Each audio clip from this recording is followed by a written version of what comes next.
है साइनिंग इन। और यार मैं साला जब सोचता हूं ना आज न्यूज नहीं होगी, आज आराम करेंगे भाई अपन, आज चैन की नींद सोएंगे।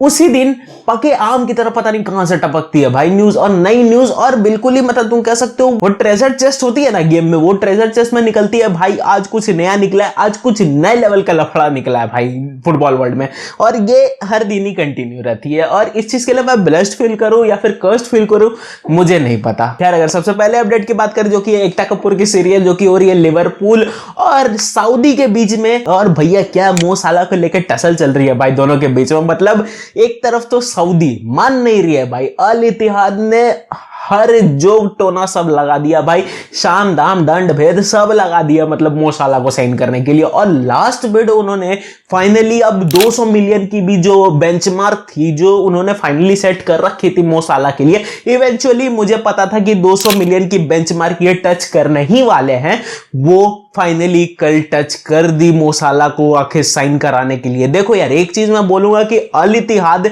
अगर चला जाता है मो साला, भाई अल इत्तिहाद राजा बना के रखेगी इस साला को, क्योंकि दो सबसे बड़ी कहानी, एक तो मुस्लिम है, दूसरा उसके अपने लोग हैं भाई। तो एक चीज तो कंफर्म है कि अल इत्तिहाद राजा बना के रखेगी मो साला को, बट क्या लिवरपूल छोड़ेगा मो साला? द थिंग इज साला की अगर पर्सपेक्टिव की तुम बात करो तो उन्होंने तो बहुत पहले ही बोल दिया कि भैया मेरे ऊपर तो है नहीं, लिवरपूल को मेरे डिसीजन लेना है, उनकी मर्जी, अगर वो बेचना चाहे वो बेच दे, रखना चाहे वो रख ले, लिवरपूल की डिसीजन मेरी फाइनल डिसीजन होगी। उन्होंने ये चीज ऑटोमेटिकली बहुत पहले ही बोल दिया था।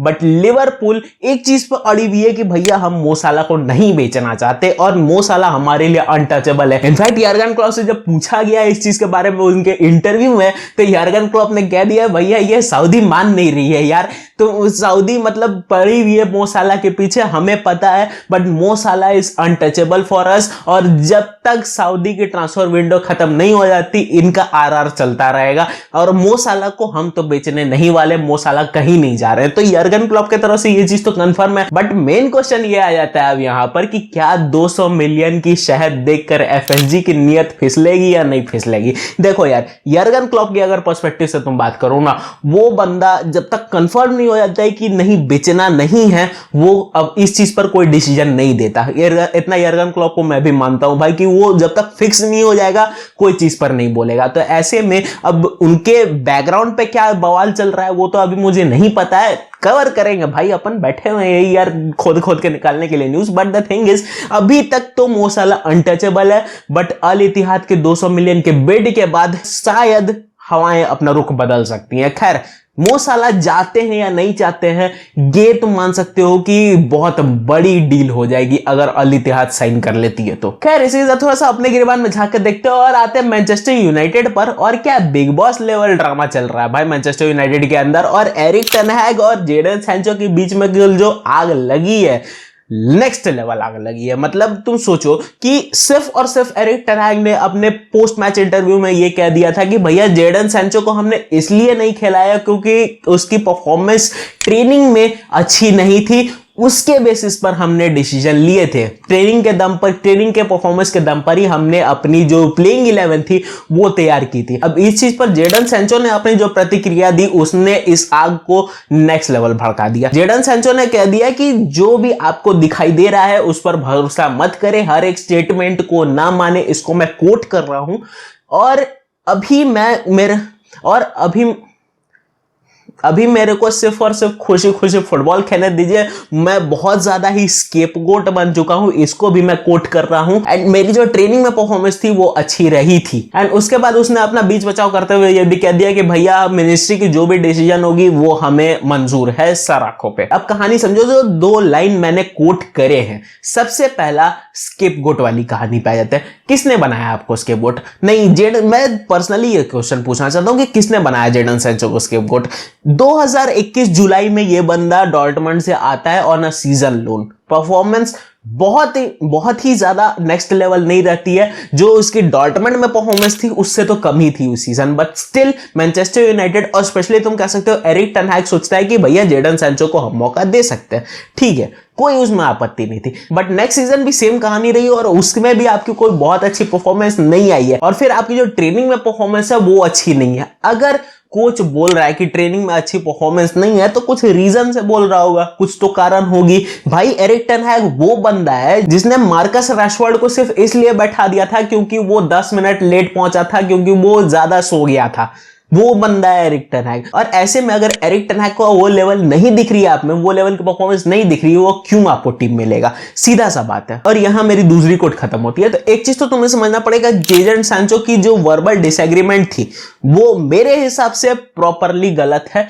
आपको इस तरीके से प्रतिक्रिया देने की जरूरत नहीं है। एरिक टेन हैग पे आप सीधा सीधा क्वेश्चन नहीं उठा सकते हो उसके डिसीजंस पर। द थिंग इज, आपने क्वेश्चंस उठा भी दिया और फिर सेकंड लाइन में बोल दिया कि मैनेजरियल की जो भी डिसीजन होगी मेरे को मंजूर है। आपको नहीं कंफर्म है, आपने तभी विक्टिम कार्ड खेला, ये चीज आपको माननी पड़ेगी। द थिंग इज, यहां पे मैं पूरा सपोर्ट करूंगा एरिक टेन हैग का, क्योंकि भाई we have to back our manager. The thing is, उसने कुछ देखा है, जेडन सैंचो की परफॉर्मेंस नहीं थी तभी उसने नहीं खिलाया। जेडन सैंचो को उसको परफॉर्म करना पड़ेगा हर मैच में। और एरिक टेन हैग ने खुद ये बोली है कि अगर कोई भी प्लेयर अपने पीक परफॉर्मेंस पे हर मैच में नहीं रहेगा, वो मेरी टीम में नहीं खेलेगा। उसने सीधे से ये चीज सीजन के शुरू में ही वो चीज उसने बोल दिया था। तो उसको अगर परफॉर्मेंस नहीं दिखेगी वो नहीं खेलेगा, सीधी सी बात है। और एंटनी को वो बार बार शुरू करा रहा है क्योंकि एंटनी की कहानी वैसी चल रही है राइट विंग पर। और जेडन सैंचो को मौका तब तक नहीं देगा जब तक परफॉर्मेंस उसकी नहीं आ जाती है। खैर ये तो कोई बिग बॉस वाली कहानी। इन सब के बीच में बेमतलब का पियर्स मॉर्गन घुस रहा था। भाई क्यों करवाना चाह रहा है, क्यों कलेश करवाना चाह रहा है? भाई जेडन सैंचो को भी वन में टिकट लगवाना चाह रहा है क्या अल नसर की और सऊदी की? रहने दे भाई पियर्स मॉर्गन, तुम कुछ भी करना जिंदगी में, तुम बिग बॉस में चले जाना भाई, पियर्स मॉर्गन के अनसेंसर्ड पे मत जाना। और मेरा तुमसे सवाल है, इतना तो बड़ा मुद्दा नहीं था कि इसको तिल का ताड़ा बना दिया बिल्कुल ट्विटर। मतलब ट्विटर पे कुछ भी अगर डाल दो ना, कुछ भी आग लग जाएगी। मतलब यहां कलेश ना नेक्स्ट लेवल चलती है भाई ट्विटर पे। ये चीज तो तुम्हें माननी पड़ेगी, ये चीज फैक्ट है भाई नेक्स्ट लेवल की। खैर इसी के साथ अपने अगले अपडेट पर आते हैं, जो कि है एंटनी भैया को लेकर और एक और मुर्गा फंसा डोमेस्टिक वायलेंस के केस में। देखो अभी तक कहानी कंफर्म नहीं है, बट इतना तो कंफर्म है कि ये मुद्दा बहुत लंबा खींचने वाला है। देखो टिप्पणी करने से पहले मैं तुम्हें पूरा मुद्दा समझा देता हूं कि हुआ क्या है। गैब्रिएला कावालिन, एंटनी की गर्लफ्रेंड, या कह सकते हो एक्स गर्लफ्रेंड, उसने एंटनी के ऊपर ये इल्जाम लगाया है कि भैया एंटनी ने मुझे नॉकआउट पंच मारा है और मेरे ऊपर हाथ उठाने की कोशिश की है। अब पूरा डिटेल में समझो कि कौन कौन से आखिर इल्जाम लगाया है कावालिन ने। सबसे पहला जो इल्जाम है वो है चलती गाड़ी से फेंकने का, कि एंटनी ने चलती गाड़ी से फेंकने की धमकी दी है। भाई की चैनल वापस आ गई यार। खैर दूसरी जो एलिगेशन एंटनी के ऊपर लगी है वो है मैनचेस्टर के एक होटल में गैब्रिएला पर एक नॉकआउट पंच चलाने की। एंड इसका नतीजा ये हुआ कि गैब्रिएला के एक ब्रेस्ट इंप्लांट में भी दिक्कत आ गई। एक सेकेंड, ब्रेस्ट इंप्लांट? ओ, लंबा काटने की तैयारी चल रही थी। खैर तीसरा जो एलिगेशन लगा, एक सेकंड, ये तो एलिगेशन ही नहीं है यार। मतलब ऑल राउंड समझो कि गैब्रिएला ने 2-3 वायलेंस के केस लगा दिया एंटनी के ऊपर। अब इसके नतीजा ये हुआ है कि एंटनी को ब्राजील के नेशनल स्क्वाड में नहीं इंड्यूस करा गया है, नहीं इंट्रोड्यूस करा गया है इस सितंबर के होने वाले फिक्सचर्स में। एंड द थिंग इज, अब एंटनी पर स्पेशल इंक्वायरी बैठाना चाह रही है दोनों ब्राजील और मैनचेस्टर यूनाइटेड। अब देखो एक चीज समझो कि एंटनी ने अपने इंटरव्यू में यह चीज बोला कि भैया मेरे ऊपर जो भी एलिगेशंस लगे हैं वो सारे गलत है। मिस गैब्रिएला सिर्फ और सिर्फ बात का पतंगड़ बनाना चाह रही है। हाँ कुछ वर्बल डिसएग्रीमेंट्स हुई थी हमारे बीच में, कुछ वर्बल लड़ाइयां हुई थी, बट मैं कभी अपने लिमिट से बाहर नहीं गया और किसी को मारा नहीं है मैंने कुछ। तो एक चीज तो एंटनी की तरफ से कि भैया वो अभी बता रहा है कि ये कहानी अभी झूठ है। अब कौन सी कहानी सच है कौन सी कहानी झूठ है, अब वो तो आगे आने वाले फ्यूचर में ही पता चलेगा। बट अभी एंटनी भैया बहुत तगड़े घिर चुके हैं डोमेस्टिक वायलेंस के केस में। खैर दूसरे को फटे में टांग नहीं आते और अपन आते हैं अपने चौथे अपडेट पर, जो कि है ओनाना को लेकर। और ओनाना ने कैमरून के नेशनल टीम में वापसी कर ली है।